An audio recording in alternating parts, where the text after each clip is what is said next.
10. 10위. 인류에게 알려진 가장 어두운 물질. 탄소 나노튜브. 3D 물체를 평평한 검은 시트로 보이게 하는 물질. 잘 정렬되어 있는 탄소 나노튜브층은 빛을 99.9% 흡수합니다.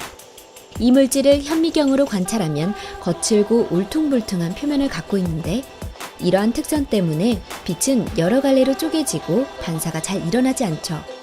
또한 탄소 나노튜브는 훌륭한 전도체로 작용하고 이로 인해 극한의 흡광도를 갖게 되어 완벽한 검은 물체가 됩니다. 영국의 한 회사는 완벽하게 빛을 흡수하는 탄소 나노튜브의 성질을 이용해 빛을 98% 흡수하는 세계에서 가장 검은 페인트를 발표한 적이 있습니다. 펜타블랙 S VIS라는 페인트인데 이 페인트를 물체에 바르면 전혀 빛을 반사하지 않아 그냥 공중에 구멍이 난 것 같이 보입니다. 또한 입체물에 바르면 입체감이 없어지고 세세한 부분을 분간할 수 없게 됩니다. 9위. 가장 강력한 인화성 물질. 산플루오르화 염소. 바닷가 모래에 불을 붙일 수 있는 물질이 존재한다는 걸 아시나요? 상상 속의 물질이 아닙니다. 산플루오르화 염소는 모래도 태워버리는 극한의 인화성 물질이에요. 실제로 1톤가량의 산플루오르화 염소가 누출된 적이 있는데 불이 붙어 진화될 때까지 30cm의 콘크리트 벽과 1m 두께의 모래와 자갈로 된 벽을 태워버렸다고 합니다. 과거 2차 세계대전이 일어나기 전 독일의 나치하에 있던 카이저 빌헬름이라는 연구소에서 이 산플루오르화 염소를 군무기로 사용하기 위해 연구했는데 너무 치명적인 대량살상 무기라 판단해 사용을 포기했다고 하죠. 8위. 가장 강력한 독. 보톡스. 당신의 얼굴에 가장 넣고 싶지 않은 물질은 무엇인가요?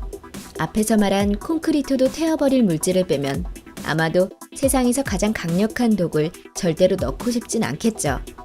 그러나 의학계에선 그렇지만은 않습니다. 우리 주변에서 보톡스라는 말은 자주 듣는 단어이죠. 요즘에는 많은 사람들이 외과적 수술을 하지 않고 주름살을 펴기 위해 보톡스 주사를 맞기도 해요. 하지만 보톡스는 보툴리눔 독소라는 독으로 만들어집니다. 모래알 만한 양으로 성인 남성을 죽일 수 있는 치명적인 독이죠. 이론적으로는 4kg의 보툴리눔 독소만 있으면 전 세계 인류를 모두 죽일 수도 있다고 합니다. 7위. 가장 뜨거운 물질. 쿼크 글루온 스프. 지구상에서 가장 뜨거운 물질은 금 원자를 광속에 가깝게 가속시킨 후 충돌시켜 얻을 수 있습니다. 쿼크 글루온 스프라 불리는 이 물질은 무려 섭씨 4조도에 이르고 이는 태양의 중심보다 25만 배 더 뜨거운 온도입니다. 이 에너지는 양성자와 중성자마저 녹일 정도로 높습니다. 과학자들은 이것이 태초의 우주가 어떻게 생겼는지 알 수 있는 실마리가 될 것이라 믿고 있죠. 다행인 점은 이 물질이 1초분의 1cm 정도의 크기밖에 안 되고 1조 곱하기 1조분의 1초 동안만 지속된다는 것입니다. 6위. 가장 치명적인 산. 플루오르 안티모닉산. 산은 무서운 물질입니다. 종종 공포영화 속 괴물이나 에일리언은 산성 체액을 갖고 있으며 모든 걸 부식시켜버리는 치명적인 무기로 사용하죠.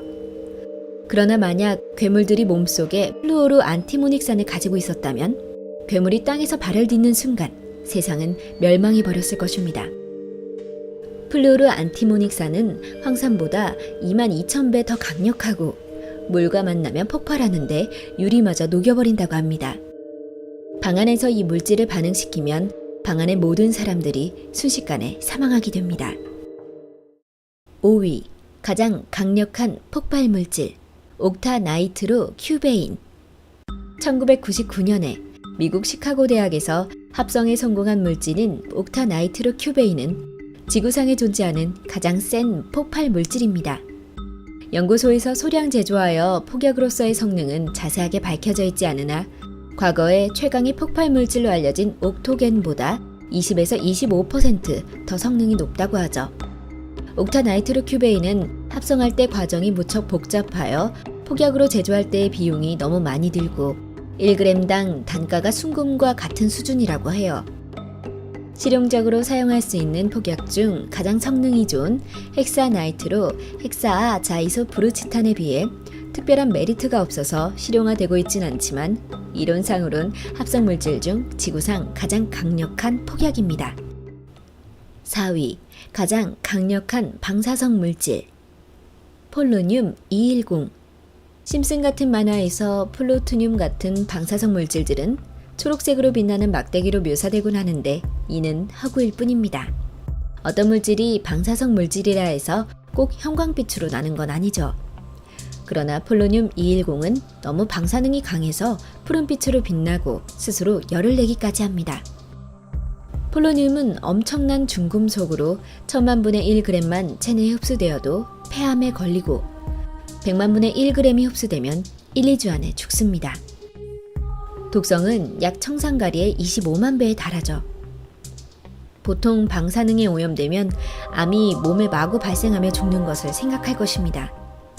하지만 폴로늄은 알파선을 방출하기 때문에 세포가 암세포에 의해 파괴되는 레벨을 넘어서 세포 자체가 파괴되어 버립니다. 이에 관련된 일화로 러시아 정보기관의 스파이였던 알렉산더 리트비넨코는 2000년에 영국으로 망명하여 러시아의 어두운 진실들을 폭로하였습니다.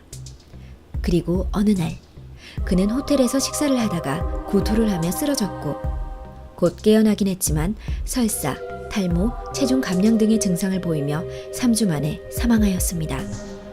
러시아 정부가 호텔로 보낸 폴로늄 210이 들어간 방사능 홍차를 마시고 암으로 사망한 것이죠. 3위, 가장 단단한 물질, 초고경도 다이아몬드. 흔히 가장 단단한 물질은 다이아몬드라고 알려져 있습니다. 네, 물론 맞는 말입니다. 그러나 엄밀하게 말해서 세상에서 가장 단단한 물질은 초고경도 다이아몬드입니다. 2005년도에 독일에서 개발된 초고경도 다이아몬드는 나노스케일의 다이아몬드를 뭉쳐놓은 것으로 탄소 분자에 2에서부터 20기가파스칼의 압력과 300에서 2500도의 열을 가해 만들어지며 기존 다이아몬드보다 극도로 미세하면서 훨씬 단단한 인간이 알고 있는 지구상의 가장 단단한 물질입니다.